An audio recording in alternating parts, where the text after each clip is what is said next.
D7-2 খাইছিলেন? D7-2 15টা খাইছিলাম। কেন? মানে জ্বালা যন্ত্রণা কুলাইতে না পারে মরে যাওয়ার জন্য। তার ডাক্তাররা এত পরিমাণ ভুল মানে ট্রিটমেন্ট দিচ্ছে, চিকিৎসা দিচ্ছে যে আমার ডিসিপ্লিনই 15টা খাওয়ার পরেও আমার ঘুম আসেনি। এখন টোটালি এই 2.5 বছর ধরে আমার কোনো খাওয়া ওষুধই কাজ হয় না। ভুল ট্রিটমেন্টের জন্য।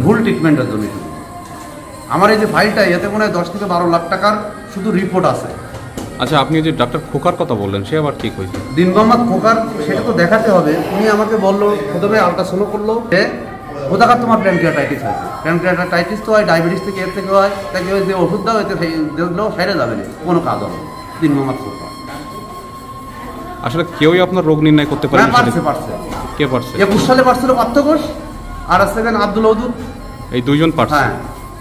আর অন্য ডাক্তার আপনার রোগ কোনো ডাক্তার পারেনি। ভুল চিকিৎসা দিচ্ছে, অর্থদণ্ডী গেছে। যদি এতে 10-12 লাখ টাকার যদি রিপোর্ট থাকে, তাহলে তারা ওষুধ খাওয়াচ্ছে কত টাকা।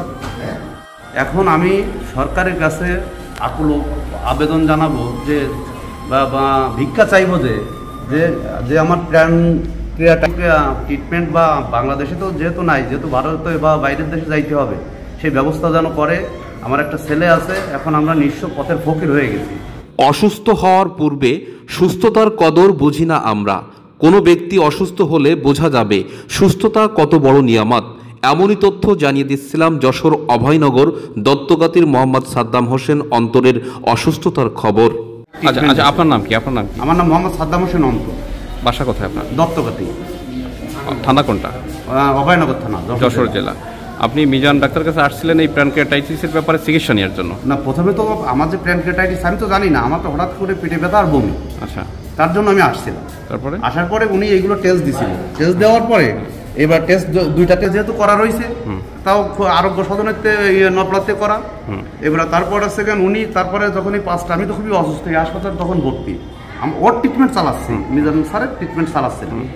তখনই সেকেন্ড ও ফাইল ধরে চালিয়ে দেয়, দিয়ে বলে এই দুটো ট্রিটমেন্ট, এই দুটো টেস্ট করা হয়নি কেন। এবার পরে যাই আমি ওই অসুস্থ অবস্থায় পরের দিন যাইয়ে আমার বাপ নিয়ে যায় আবার সেই খুলনায় যেয়ে ল্যাবরেটরিতে সেই টেস্টগুলো, দুটো টেস্ট করা হয়। করার পরে প্রকৃত রোগের চিকিৎসা হচ্ছে না। প্রকৃত রোগ এখানে কোনো জায়গায় দেখেন প্যানক্রিয়াটাইটিস লেখা আছে, দেখেন এই যে টেস্টগুলো দিছিল, দেখেন এই যে অ্যান্ডোস্কোপি দিছিল, এই যে দেখেন সব। অ্যান্ডোস্কোপি তো নাই, কোনো জায়গায় নেই। এই যে তার কোনো জায়গায় লেখা নেই নির্বাচন করতে পারি না পারি। তাহলে কি তাকে আমরা অনভিজ্ঞ একজন ডাক্তার ধরতে পারি? আমার রোগটা সে ধরতে পারেনি, মানে অনভিজ্ঞ, সে তো MBBS ডাক্তার। এখন অনভিজ্ঞ ডাক্তার কি বলবো, মানে আপনাকে সে ভুল চিকিৎসা দিয়ে গেল। ভুল চিকিৎসাই তো সে।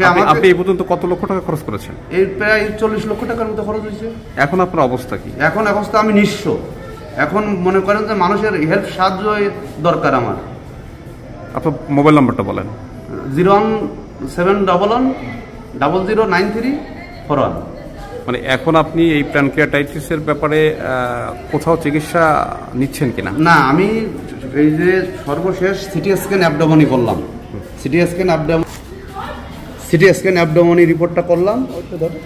সিটি স্ক্যান অ্যাবডোমেনি করলাম। এইখানে করার পরে এই যে 100% প্যানক্রিয়াটাইটিস হয়েছে। যেহেতু এটা হচ্ছে বড় টেস্ট, এই একটা টেস্ট লাগে 14,000 টাকা। এই টেস্ট এর সাথে আরো টেস্ট করা লাগে, এবার হচ্ছে 20,000 টাকা লাগে। আমি তো বেশি না, মাত্র এই দেখেন এখানে আসেন টেস্ট দিচ্ছি, তাও ল্যাব 8-এ আছে। এবার ল্যাব 8-এ এই দুইটা টেস্ট আমি করালাম, করানোর পরে ভালো আসলো। দীর্ঘ 5 বছর যাবৎ প্যানক্রিয়াটাইটিস বা অগ্ন্যশয় ক্ষত রোগে আক্রান্ত হয়ে দেশের নামিদামি সরকারি বেসরকারি অনেক হসপিটালে গেলেও সমাধান হয়নি আজও। প্যানক্রিয়াটাইটিসের কারণে আপনার শরীরের গুরুত্বপূর্ণ অঙ্গ যেমন ফুসফুস, কিডনি, লেবার প্যানক্রিয়াটাইটিসের জন্য ক্ষতিগ্রস্ত হতে পারে। প্যানক্রিয়াটাইটিসে রয়েছে নানা লক্ষণ। এই প্যানক্রিয়াটাইটিসের চিকিৎসা খরচ মেটাতে সাদ্দাম হোসেন অন্তর সর্বোচ্চ হারিয়ে পথে বসার উপক্রম। আপনি কি চাচ্ছেন যদি সরকারিভাবে আপনার একটা সমাধান হয়? আপনি তো সব নিঃস্ব হয়ে গেছে টোটালি। এই যে 40 লক্ষ টাকা, এর কোথা থেকে আপনি? আমার বাপ সরকারি চাকরি করতো, সেখান থেকে রিটায়ারমেন্টের টাকা পাইছিল, দেখেন ব্যাংকের তাও আছে, টোটালি এখন 0।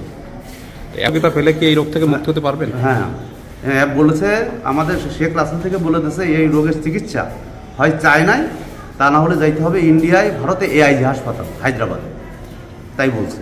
কিন্তু প্যানক্রিয়াটাইটিস বা অগ্ন্যাশয় ক্ষত সাধারণত হজম প্রক্রিয়াকেই বোঝানো হয়ে থাকে। সাদ্দাম হোসেন অন্তরের হজম প্রক্রিয়া বা অগ্ন্যাশয় ক্ষতর কারণে কিছু খেলেই হজম প্রক্রিয়া কোনোভাবেই হয় না। পেটের গভীরে জ্বালাপোড়া, যন্ত্রণা, ব্যথায় কাতরাতে থাকে সাদ্দাম হোসেন অন্তর। প্রতিদিন তাকে 3 থেকে 4 হাজার টাকার ইনজেকশন পুশ করতে হয়। সাধারণ একজন দিনমজুরের পক্ষে এই ব্যয়ভার যেন হাতি পোষার মতো। সাথে রয়েছে স্ত্রী, সন্তান, সংসার, সবকিছুই মিলে সাদ্দাম হোসেন অন্তর এখন পথে পথে তার চিকিৎসা খরচ মেটানোর জন্য ধন্না দিচ্ছে। এখন আমি সরকারের কাছে আকুল আবেদন জানাবো যে বা ভিক্ষা চাইবো যে আমার ট্রিটমেন্ট বা বাংলাদেশে তো যেহেতু নাই, যেহেতু ভারতে বা বাইরের দেশে যাইতে হবে, সেই ব্যবস্থা যেন করে। আমার একটা ছেলে আছে, এখন আমরা নিঃস্ব পথের ফকির হয়ে গেছি।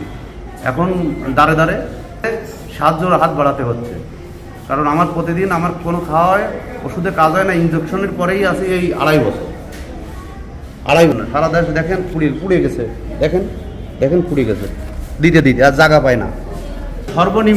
সর্বনিম্ন পর্যায়ে লাগায় তাই 1100 টাকা লাগে, প্রতিদিন 1100 টাকা লাগে। সর্বনিম্ন পর্যায়ে ইঞ্জেকশন দিলে যার রিয়াক্ট থাকে 4 থেকে 5 ঘন্টা আমি ভালো থাকি, তারপর আবার সেই পেইন, এত পেইন হয় 4 থেকে 5 ঘন্টা আপনার ডাইজেশনটা ভালো থাকে। হ্যাঁ, ভালো থাকে।